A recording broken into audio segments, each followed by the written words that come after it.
Tashidele, and welcome back to week 3 of our class. We are on chapter 3 in Words of My Perfect Teacher by Patrol Rinpoche, the defects of samsara. He begins with a verse here, the first part of which reads, "Understanding that samsaric activities are empty of meaning, with great compassion you strive only for the benefit of others." So that's one of the key parts of Buddhism and enlightenment, is the compassion that we feel for others. We shift our focus from ourself to the focus on all others. And so that's what he's referring to here. So then we go into the specifics of these various forms of suffering. And so we began with a general introduction to that. He defines the term samsara as a wheel, something that goes around and around and around in existence. And the idea being that we go through these periods of rebirth, reincarnation over and over and over again based on the karma, which comes from the actions that we engage in, and particularly how we treat other people, other beings. So it even includes things like insects and birds and fish and so forth. So all kinds of beings as a part of that. And then we are reborn in either higher realms, the higher realms being the humans, the jealous gods, and the gods, or we're born in those lower realms, the lower realms being the hell realms, the hungry ghost realms, and the animal realms. And then he says on top of page 62 here in the second paragraph, "We have been wandering since beginningless time in these samsaric worlds in which every being without exception has had relations of affection, enmity, and indifference with every other being. Everyone has been everyone else's father and mother." And so the principle here is that beings have existed since beginningless time, beyond the beginning of a universe and the existence and then the destruction of that universe. And so there have been multiple universes, but beings have existed across all of that. And so when we think about the reincarnation, the cycles of reincarnation, because time is infinite, then statistically the odds are that every being would have been our father or mother some point during that time. But the underlying principle of that isn't the literal nature of that, but rather the fact that if we look at other beings in that way, then we will begin to look at them differently than we typically do. That is, we will appreciate them more, we will care about them more, we will respond to them differently with more loving kindness and compassion. And so that's the underlying principle that is involved in that concept. And then he quotes from Nagarjuna, "We would run out of earth trying to count our mothers with balls of clay the size of juniper berries." The idea being, and juniper berries fairly small, that what you would do is you'd dig up earth, clay, and make these little berries, and you're trying to count them, but because the infinity of the number of beings, that you'd run out of clay on the earth trying to make those kind of things in order to do those countings, because it's so infinite. And so that's the principle involved. It's a conceptual understanding. It's something that comes from our heart in terms of our loving kindness and our compassion for all other beings. And so that is the beginning of how we approach this particular aspect of the teachings. He goes on to say at the bottom of page 62, "When little advantages of power, wealth, good health, and other things are exhausted, we will undergo poverty and misery or the unbearable sufferings of the lower realms." So the inference here is that we have some good karma, which leads us to the higher realms, but when that karma is used up, and we're still going through this cycle of rebirth, then we will fall into some negative realms because of the negative karma that we still have that hasn't yet been burned up at that time. So what meaning is there in that kind of happiness? It's like a dream. It is an illusion. And then on page 63, at the top of the last paragraph of that section, Do not put your trust in the apparent joys of samsara. So there are lots of things that happen in this life that we think about as pleasures. And if we begin to focus on those pleasures, and of course we get lots of stimulation to do that from advertising and so forth, but we get attached to those kinds of things and we start wanting them and getting greedy after them or grasping and hanging on to the things we have, clinging, then that creates problems for us. And the pleasures that come to us from outside are pleasures that are very temporary. They're pleasures that do not last, and they tend to go up and down, up and down, up and down. So we get something that we like, and then we drop off and it disappears, so we then go after something else, and then we go after something else over and over and over again. Psychologists call it the hedonic treadmill. We're continuously going through that cycle of trying to find those kinds of pleasures in our life. But that's another way. Excuse me. The Buddha pointed out that there's another kind of happiness in our life. It's an innate happiness. And that kind of happiness comes from what is inside of us, and developing and controlling our mind and our understanding, our way of approaching life and dealing with other beings in this life. And so that's called eudaimonia. And those kinds of happiness tend to be very long-lasting. They don't fluctuate up and down nearly as much, but they're much more peaceful, more long-lasting forms of experience that we have. And when we follow the path of the Buddha, the teachings of the Buddha, that is the approach that we begin to take. And we arrive at a place which has a great deal of peace in the experience that we have in engaging with other individuals as a part of that. So then we go into the sufferings experienced by the beings of the 6 realms. So here we get rather dramatic descriptions of these 6 realms. But what is important here is to think about them. How do these realms, if you will, apply to us and our lifetime? And one of the things is to look at the afflictive emotions that have been connected with each of these realms. Because we have these. Maybe not all the time, and maybe we even haven't had some of them for quite a while. That's a good thing. But those afflictive emotions are the cause of a lot of our suffering in samsara. So that's what we're going to take a look at here. There are, first of all, we have the hell realm. The hell realms are associated with the afflictive emotions of hatred and anger. Now, a little bit of anger can sometimes be a helpful kind of a thing. If you become angry about issues of social justice and it really makes you want to do something about it, that can be a good thing.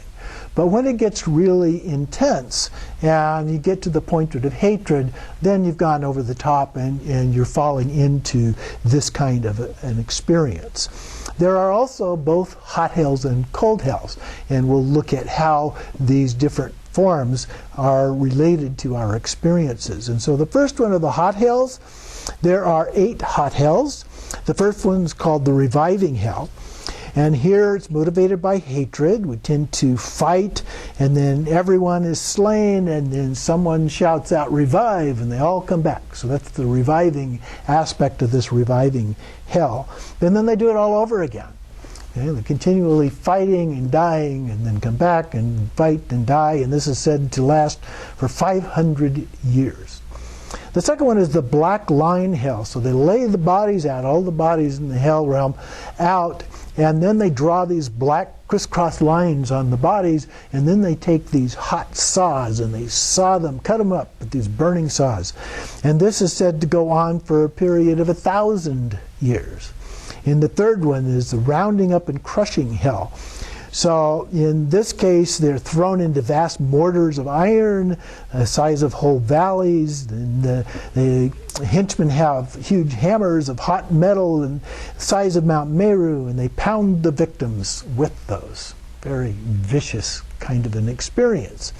And then there's a related one too. Sometimes mountains on both sides turn into the heads of various kinds of animals, and then they come rush down and crush in like two mountain sheep crushing their antlers against each other, only they're much larger than that would be. And so all of these beings are crushed to death through this. And so that's called the rounding up and the crushing hell. And this lasts for 2,000 years. Then there's the howling hell. The people beings are roasted in buildings of hot metal. And this one lasts for 4,000 years, the great howling hell. This one, victims are shoved into metal sheds, the walls of blazing fire, and then they beat them with hammers and other weapons for 8,000 years. Then the heating hell, they're cooked in huge iron cauldrons and molten bronze and beaten with hammers once again for 16,000 years. And then the seventh one is the intense heating hell, blazing metal houses. And then they're also impaled in the heels and their anus with tridents of red-hot iron that push out through the shoulders and the crown of the head. And then they're wrapped in sheets of blazing metal. And this period is just immeasurable length of time. And then finally, in the hot hell, the realm of ultimate torment, the mountains of red-hot iron are glowing with flames, and they're blown on with bellows to keep that all going. And the bodies of their victims and fire become indistinguishable between them. The victims actually look just like this red-hot iron glowing at the same time. You can't distinguish and tell the difference between the two.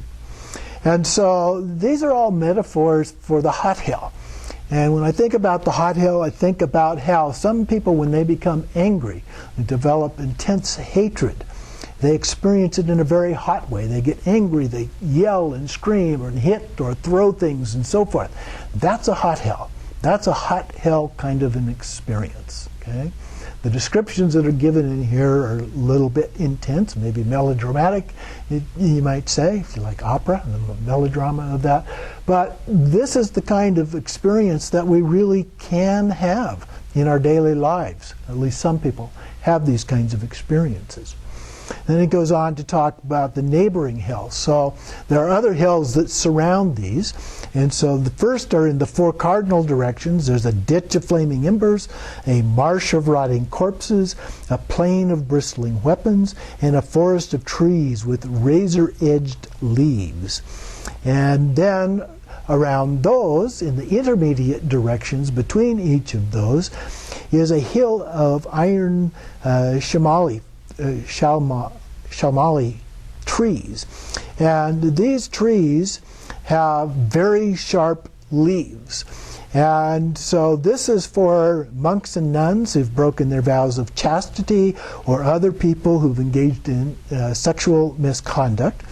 And so in this case, they go to this and they hear from the top their former lovers calling them. And so they want to try and reach those lovers, so they start climbing the hill. But these leaves all turn the pointed end down, so now they're trying to work through all of these very sharp leaves in order to get to the top where their lovers are. But it's not their lovers that they find at the top. They find ravens and vultures and so forth that try to dig out their eyes and peck and eat at their bodies and so forth. And then they hear their friends all down at the bottom of the hill calling them. And so they want to return back down to the bottom, only all those sharp leaves flip around and are pointed up now, and they're fighting their way back through all of these once again as a part of that. And then there's some additional description that goes on here as a part of that. And so what we're looking at is a variety of very horrific kind of descriptions of these. But our experiences can be very horrific as well, as a part of that. And so as a part of the suffering of samsara there is a way out of this. The Buddha talked about the fact there is a way out, and that way is through the Dharma and the practice of the Four Noble Truths and the other things that kind of embellish the Four Noble Truths as a part of that. And so on page 68, the second paragraph, at present I have a human life complete with all the freedoms and advantages. We talked about those last week. or the first week, and then I have met the authentic spiritual teacher and received the profound instructions which offer the possibility of attaining the level of a Buddha. So I must do my practice, do my best to practice the methods that will save me from ever having to be born in those lower realms again. So we're looking at, we have this opportunity with this precious human life, and now we should be able to do that rather than getting caught up in all of these negative aspects like those hell realms that we just talked about. And then over and over again, reflect on the suffering of the hells. Confess your past misdeeds with intense remorse. You will never again commit the acts which lead to the birth of the hell realms. And for the beings who are there now, pray that they may be freed this very instant. And we do this, sometimes he talks about it in the beginning, the main part, and the conclusion, the three parts. Usually that means taking refuge, and then the actual practice, and then dedicating the merit of that at the end. Next he talks about the cold hells. There are 8 cold hells as well. The first one is composed, and the environment, the whole environment, is composed of snow mountains and glaciers enveloped in snowy blizzards. So the beings there are all completely naked. And the first one is the hell of blisters. So it makes blisters erupt on the bodies. The second one is the hell of burst blisters. So they open up. And then the hell of clenched teeth, and the biting cold. And so we just clench our teeth. It is so cold. And then the hell of lamentations that just never ends. Oh, woe is me. And then the hell of groans, and their voices are cracked and long groans escape from their lips. And then the hell of Upala-like cracks, so the skin begins to turn blue and crack like little petals of a lotus. And then the hell of lotus-like cracks begins to turn red in the cracks, and the cold begins to split those into 8 pieces. And then the hell of great lotus-like cracks, where it turns even more red, dark red, and then the hell of great lotus-like cracks splits into the 16, 32, and so forth, innumerable different pieces as a part of that. So these are these various cold hell realms. But we talked about the hot hells, and how that fierce kind of anger can overtake people.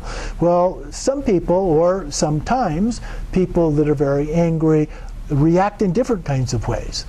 They don't want to talk to anybody. They go in a different room and they shut the door, and they don't want to talk. They want to be all alone as a part of that.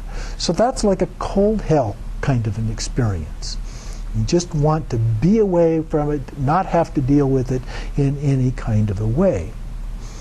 So the idea here in terms of a practice is to begin reflecting on these things and taking upon these things mentally, imagining what these things could be like, and then meditating on them the same way that we did for the hot hells.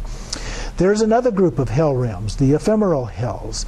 Now these exist in different locations and in different forms that vary considerably, and then various beings may be crushed between rocks, trapped inside of a stone, frozen in ice, cooked in boiling water, or burned in fires. They may have their limbs chopped off. Their bodies are like objects that are constantly put to use, such as mortars, brooms, pans, doors, pillars, hobs, and ropes, or any variety of different things. They're just common, ordinary, used objects as a part of that. So these are called the ephemeral hells as a part of that. And it goes on and gives some examples of those, but if we move over to page 71, in the middle of the page there, the end of the second line, carefully study their number, the length of time spent in them, their sufferings and causes of being reborn there, and meditate with compassion on the beings born in them. Strive to ensure that no one, neither yourself nor anyone else, is ever reborn in one of those realms. So you do this and try to experience it. And we're doing it here in terms of imagination and so forth. But making it as much of a living experience as we can as a part of our contemplation and our understanding of that and how it relates to our lives. Or if you don't have that kind of an experience in your life and haven't had at any point in your life, which would be very rare, but let's suppose that it could happen, think of someone else you know who has gone through these kinds of experiences. Okay? There are other beings who have had these. Almost all of us, if not all of us, have had some of these experiences at some time in our life. So we want to reflect back on those kinds of experiences that we have had and the suffering that is a result of that. And sometimes it's our suffering, sometimes it's suffering that we inflict on other people by doing these kind of things and going through these experiences ourselves. So we need to reflect on both how we are affecting ourselves and how we are reflecting on others. So we're going to pause the video here so that you can spend a little time reflecting on that. Continuing now with the next group are the pretas, or the hungry ghosts. And the afflictive emotion associated with these is greed. And so these hungry ghosts are hungry all the time. It's a greedy person who wants more and more and more. Now, one of my classic examples of that was Ted Turner a number of years ago giving an interview, and when he was the second wealthiest person in the world, and the interviewer said, well, you've got more money than you can ever spend, why do you want more? He said, it's not about the money, it's about the rank. You know, that's greed. That's outright greed. And we see a lot of greed in our culture, in our times, in this current economy and so forth, with the growing gap between the wealthy and the poor and so forth. And a lot of that is driven very much by greed. So then there are some different forms of pretas that he goes through here. Pretas first who live collectively, and so there's some subcategories. The first one, pretas suffering from external obscuration. And these are different forms of obscurations. We usually talk about afflictive emotions and mental obscurations here. But in terms of the metaphor here, they suffer from extreme hunger and thirst. And then sometimes they catch view of clear, pure water, but they're too fragile to get there and have great pain, or they get there exhausted and they're too exhausted, or the water's already dried up by the time they get there. Another example he gives here is they see an orchard of fruit trees off in the distance, and they go to get there only to find that everything dried up and withered away. Or they see abundant food and drink somewhere, they get close and discover it's guarded by others who chase and beat them with the weapons, and so forth. So those, again, it's kind of a metaphor for those things, but the greed that people have. And it's certainly become a very big part of our culture. And then continuing at the top of page 73, the pretas suffering from internal obscurations. And here, and this is kind of the classic description of what a preta looks like. They have mouths like the eye of a needle and throats narrow as a horsehair, and their stomachs the size of a whole country. And so that's why they're so hungry all the time, and they can't get it. And even if they do get something, then it burns their mouth and so forth. Then the third category here, pretas suffering from specific obscurations. All sorts of different experiences of varying intensity. For example, creatures living on their bodies and devouring them, devouring their own bodies, or others of their particular group, whatever that is. And so he goes on and he gives some stories here that I won't go through. But at the last paragraph of that section on page 75, reflect that the principal causes of rebirth as a preta and stinginess, or greed, and opposing the generosity of others. We too have committed such acts innumerable times, so we must do whatever we can to avoid being born there. Meditate on this in this way from the core of your heart, with the methods for the beginning, main part, and conclusion. So the three-part meditation, if you will, as a part of that. Then he goes on to another group of pretas who move through space. And so these give some categories here: the Tsin, the Gyalpo, the Shindre, the Jungpo, the Momo, and Turangs, and so forth. So these live in constant terror and hallucination, thinking of nothing but evil, and they do whatever they can to bring harm to others, and then fall into lower realms as soon as they die. They want to offload their pain on others and do nothing but harm, and they then undergo continual torture as a part of that. And then on page 76, the last part of that section, he says, practice by mentally taking on the sufferings of these beings and cultivating love and compassion for them. So again, we're going to pause for just a brief moment to do that as we think about those kinds of experiences. Now remember, if we don't have them, we may know somebody else who has them. But it also could be something we experienced in a previous lifetime.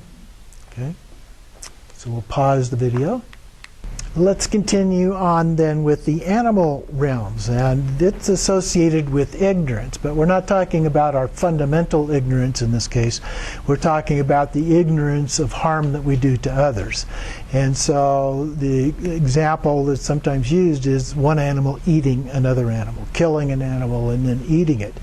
And they're kind of ignorant of the pain that they're inflicting on that animal that they are eating as a part of that.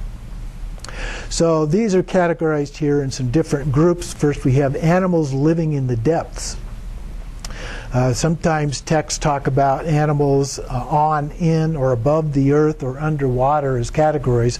But here the first one is the ones living in water, underwater, if you will. He talks about oceans, fish, reptiles. Of course, not all reptiles live underwater.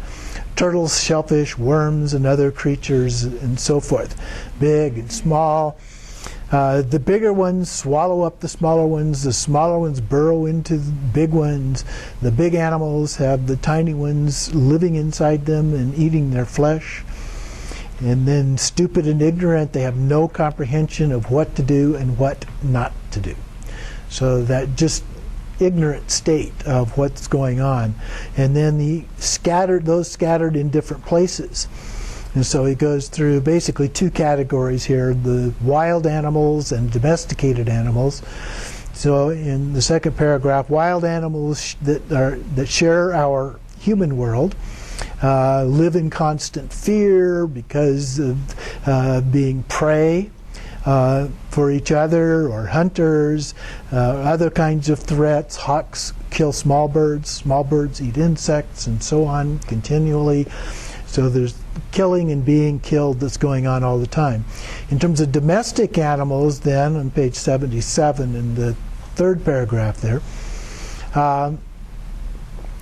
well, he says they are so stupid that when the executioner approaches a knife in hand, they can only stare wide-eyed, not even thinking of escape. But that's not quite so true. We know that a lot of those are very aware of what's going on. Cattle that are being slaughtered are very well aware of that death is going on at that time, and they do get scared by that. Then he says they're milked, loaded down, castrated, pierced through the nose, yoked to the plow, in a continual round of slavery. So they're being used in many, many ways. Well, a lot of animals do suffer in those kinds of conditions, but there's a lot of animals too that are very loved. A lot of cats and dogs, not all of them, but a lot of cats and dogs in our culture, for example, live fairly well, and life's almost of luxury, you might say. But there are a lot of them that do not, and that's what it's being referred to here.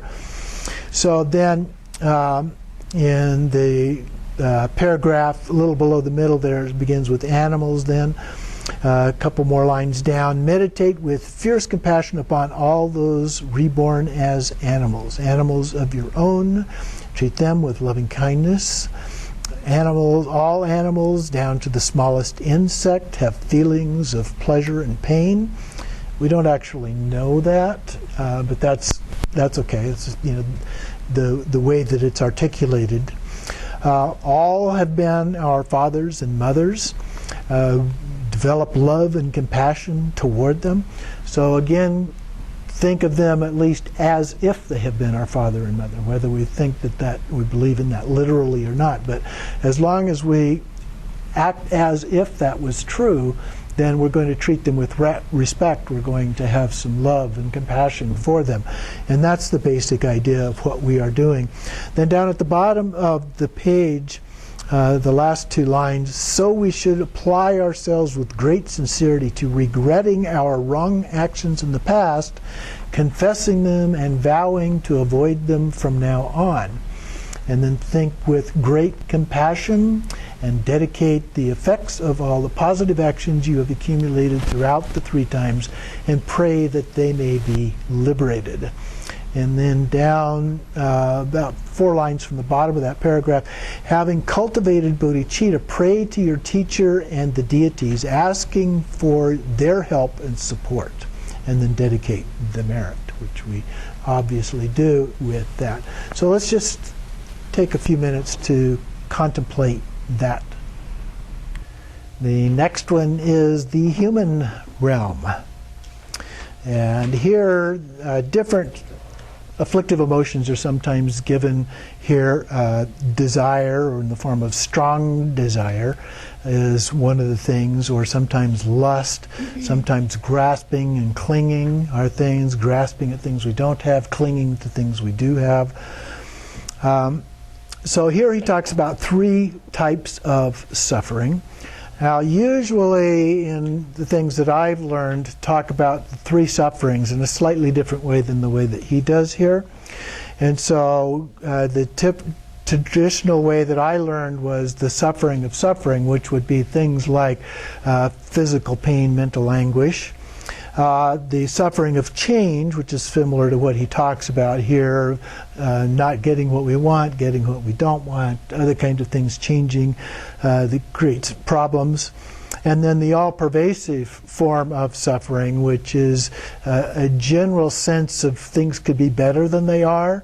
They're dissatisfied with the way things are, but not anything in particular, but kind of general characteristics of things.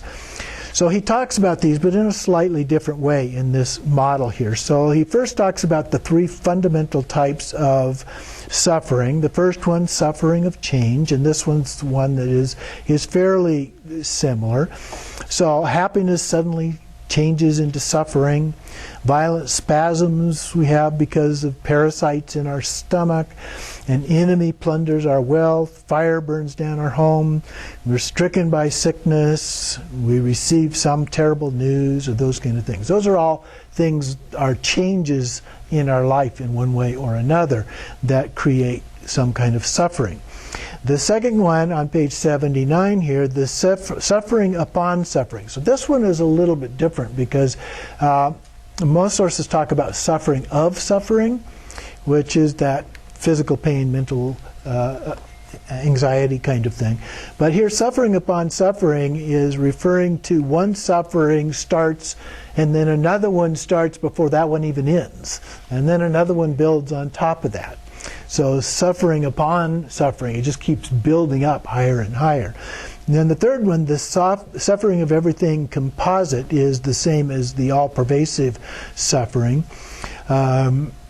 Talks about things like food, clothing, our homes, adornments, celebrations that all give us pleasure, are all produced by harmful actions. I'm not sure I would say all are produced by harmful actions, but certainly some are. And he gives some examples here. One is using tea. And small creatures are killed while it is being planted or while it's being picked. And it's impossible to count all of those who would be afflicted by that. Another example he uses tsampa, which is that mix of barley flour and some butter with it usually, or maybe some other things in it. But it talks about the barley fields where the worms and insects, for example, are plowed under, or plowed apart, cut apart during that. Or irrigation, which drowns some of the animals and so forth. And the numbers being killed are incalculable, so very, very vast numbers that are being treated in that way. And then he talks about other kinds of foods and some of the effects of those and so forth. The general category is everything composite. Composite means that they're made up of different sources of things that come together in some way or other. You could think of the ecosystem. Everything is interdependent, interrelated in some way in terms of the ecosystem. And so anything that we do can be harmful in one way or another. Now, in some cases, I would say maybe he's exaggerating a little bit. I mean, he tends to exaggerate in a lot of these descriptions, I think.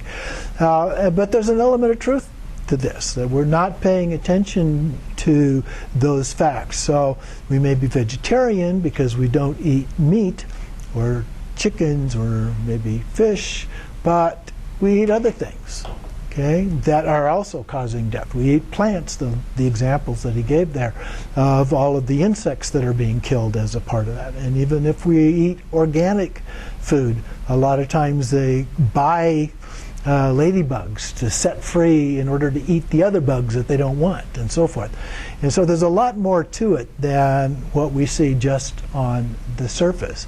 And so the idea here is to dig a little deeper, to get a better understanding of the depth and interdependency, the relationships of all of these things as a part of that. The next category that he talks about is the sufferings of birth, sickness, old age, and death, which come from early teaching of the Buddha. It is said that he had these experiences when he went from his palace compound out to go visit a place, a garden, and he actually did several different excursions, and each time he had one of these experiences of seeing these forms of suffering that he had been protected from by his father, according to the story. And so the first one is the suffering of birth that he talks about a little bit. And goes through the various discomforts that a woman would experience in this process and the baby would experience. Again, I would say it's probably a little bit exaggerated as a part of that. But there is a lot of discomfort and sometimes pain that a woman experiences in going through that childbirth. And certainly the childbirth itself is a very painful kind of experience. And so all of those are a part of that. And then he goes on, talks a little bit about after birth as well, but then the next category is old age. The body losing its vigor, more difficulty digesting our food, our eyesight gets bad, our hearing fails, our ability to taste diminishes, our memory fails. What was that? Memory fails. And our teeth fall out and so forth. We're able to take better care of our teeth these days than they may have at his time. But still, there are lots of things that happen to our physical body as a result of old age that results in some form of suffering. And then on page 83, the suffering of sickness. All kinds of sicknesses that we have, and that goes really across our age, but it does tend to increase somewhat as we get older. Our immune systems are less successful and we become more susceptible to those kinds of diseases and so forth. He talks about even when we just lie down, we can't get comfortable, we lose our appetite, we cannot sleep at night. The thought of death terrifies us. We become very short-tempered with others and things like that when we're sick. And then the suffering of death as it approaches. We no longer have the strength to get up. We are tormented by the sensations and become depressed and feel like we're all alone. Remorse may take over. Even some people become really terrified by all of that. And then on page 85, just above that quote in the middle of the page, only thing that will truly help us is the Dharma. We talked about the the Dzogchen Panlop Rinpoche's comment about Plan A, Plan B. We do Plan A is doing the practice to attain enlightenment in this lifetime, but Plan B is to do it to prepare for the Bardo experience, the death and dying experience as a part of that. So practices that can be helpful to us in both of those cases. Then he talks a little bit about other human suffering, so the fear of meeting hated enemies. So this gets into some of the change and impermanence aspects there. Talks about things like issues of safety, fear for our life, and happiness, the happiness that comes from some things, having food and shelter or not having food and shelter, in terms of the sufferings as a part of that. On the top of 86, he quotes Nagarjuna, amassing wealth, watching over it, and making it grow will wear you out. Understand that riches being unending ruin and destruction. So, but this actually depends a little bit. The Buddha talked about it in terms of how you earn it and then how you use it is very important in terms of wealth. And then he has another quote here from Milarepa about that. How it attracts enemies and negative forces and so forth. And it actually reminded me of a story of Leonard Cohen. He took a period of time out of his life, went into a Zen monastery for a period of 6 years. And during that time, one of the people actually embezzled millions of dollars from him. So you're trying to do something right, and has the result of that. And he seemed to take it fairly well as a part of that. But these kind of things can happen to us, so even if we are wealthy. And then the last paragraph in that section, so reflect and meditate on how important it is to live in peace. Without wealth, there are no enemies. Inspire yourself with the stories of the Buddhas, the past, and uproot your attachment to money and property. Live on what you find, like the birds, and devote yourself entirely to the practice of Dharma. The next section then, the fear of losing loved ones. Fear of losing our children, for example, or their way of loving us, trying to give us wealth, property, and so forth. This is the parents giving these kind of things to us, or trying to get us to get married because they think it will be good for us, or tightening up samsara's hold on us in various ways that they're not really aware of what they are doing to us as their children. And then the next section on page 89, the suffering of not getting what one wants, the grasping. All beings want to be happy, but some of the things that we try to do to become happy are not really helpful. And so all we do is make trouble for ourselves and for others. Again, it's one of those things that is slightly exaggerated, I would say, in terms of how it's articulated here. Because we can use some of those things to contribute to others, our generosity, our loving kindness, our compassion, and so forth.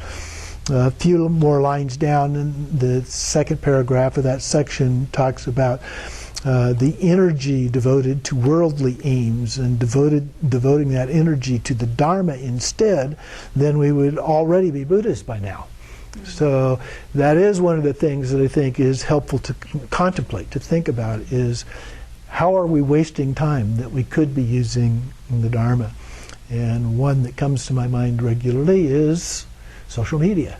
It's very easy to get caught up in social media and actually spend great deals of time doing that. And there are probably other kinds of things, entertainment and so forth, that we could give up. Don't necessarily have to give all of it up, but cut back on it in order to have the time. And the biggest complaint that I hear about people in terms of the Dharma is, I don't have time. But we all have exactly 24 hours a day. We all have exactly the same time. It's how we use the time that is actually the issue. And then at the bottom of the page there, the suffering of encountering what one does not want. So it talks a little bit about becoming slaves of others, being subordinated to the will of various masters and so forth as a part of that. It goes through, and there's various little quotes in here of different stories that relate to this principle. One of the things on bottom of 91, about the third line up here, you'll see how effort subsides in the true nature of mind. So when we do the Dharma, then we begin to let go of the other kinds of efforts that we put into these kind of things. So these are all related to the human realm. And of course all of these are related to the human realm, but specifically in the form of our desire, our lust for things, our grasping at things, and so forth. So one more time, let's take a brief moment to reflect on some of those. Next we come to the Asuras. And the afflictive emotion here is jealousy. So these are sometimes called the jealous gods. Or the demigods is another phrase that's used that he refers to here. And these are considered to be rivals of the next god realm that we'll talk about. But even within their realm, they're jealous of each other. They're fighting and quarreling with each other and so forth. But the main thing is that the gods, there's a wish-fulfilling tree. Because a wish-fulfilling tree, anything you want. Okay, so the idea is this wish-fulfilling tree, but the top part of it, with all the fruits, all the benefits, is in the God realm, and only the roots of it are down in the jealous God realm. So they're very jealous of the gods and all the wealth and pleasure and everything that they have that the jealous gods don't have. Okay, so they're fighting and quarreling, and they want to fight with the gods in the God realm and so forth, because God realm people just kind of ignore them for the most part, or sometimes there's a description of the fighting that they're beating themselves up as opposed to anything else going on. But that's the idea of jealousy. You think about experience of jealousy that you've had and how passionate we can become about things like that. Now, passion in and of itself isn't necessarily bad. Passion for Dharma is a very good thing, for example. And other forms of passion can be good, but we have to be careful about how far, how extreme we go with that and the kind of suffering that it creates, and especially when we consider how does it affect others. Because we tend to just want to focus on ourselves and not very much about focusing on others. But when we get jealous, that can affect other people as well. And so we have to be very careful about that. So we won't do a separate contemplation on this one right now, but go on to the God realm, since they're very closely related. And here the afflictive emotion is arrogance or pride. You know, stick my nose up in the air. And so the gods enjoy perfect health, comfort, wealth, and happiness of all their lives. However, they spend their time in diversions, and the idea of practicing Dharma never occurs to them. Okay, they're oblivious to that. And then he goes on to talk about the death of the gods. Now, remember, the gods became gods primarily because of their karma. Okay, so he had all of this wonderful karma which enabled them to achieve that level, and they were able to stay there for very, very long periods of time. But eventually, that good karma that got them there wears off. If they still have any bad karma, they're plunged back down into that. So he goes through a description of that experience of losing all of those wonderful experiences that they've had in living in the God realm. There are some sources, some sutras in the Pali Canon that talk about the God realms, and that these gods can, if they don't have negative karma, actually go into become Buddhas at that point. or go to a Buddha field where they can actually complete whatever they need in order to achieve Buddhahood. But most of the things in the Vajrayana tradition don't say that. They go down, and not only down, but down to the hell realm. So they're very specific. Again, I'd say maybe a little bit of an exaggeration, but the idea that things can get very bad when you lose the good karma that you have accrued in order to be able to do that. And then, so we would contemplate that as a part of it. But I'm going to skip over here to page 98. And in the middle of this fairly long quotation here, there's a section that says, "Blessings arise from the mind. Pray to your Lama and Yidam. If you stay in one place too long, you will find fault with even the Buddha. Don't stay anywhere too long." So I think here he's talking about continuing practices or alternative practices that are available to us. If we stay doing one thing all the time, then we can fall into this trap of becoming more and more critical. And then you should act in a humble way. Abandon pride in your status. You won't be here for long, so practice now without delay. And again here, we're getting to the point of kind of summarizing the idea of these four practices, these four intentions to turn our mind as a part of this. And then continuing on page 99, the top paragraph, the third and fourth line there, "Reflect on it until you are deeply convinced that samsara is full of suffering." Okay, so all of these different things that we have been looked at. So this chapter is all about samsara in all these different ways, and many of the kinds, probably not all, but many of the different kinds of suffering that can happen, mostly in their more extreme forms, I might add. Then skipping on down here, about just above the middle of the page, that paragraph, "Meditate on the sufferings of samsara. Gives you the confidence in the principle of cause and effect in all of your actions, and it makes you feel love and compassion for all beings." So that's the idea behind all of this. So your assignment for this next week is to do this, to go back and take at least one of these each day, or if you have time you can do some combination or all of them each day, to contemplate them again and again and reflect on what are these things all about? What are the afflictive emotions associated with these? What kind of things have I experienced, or have I seen others experience, or I know about others have experienced, and so forth, in all kinds of circumstances of this life, or perhaps in previous lives as well, as a part of that. And then next week, we will come back and talk about karma, cause and effect.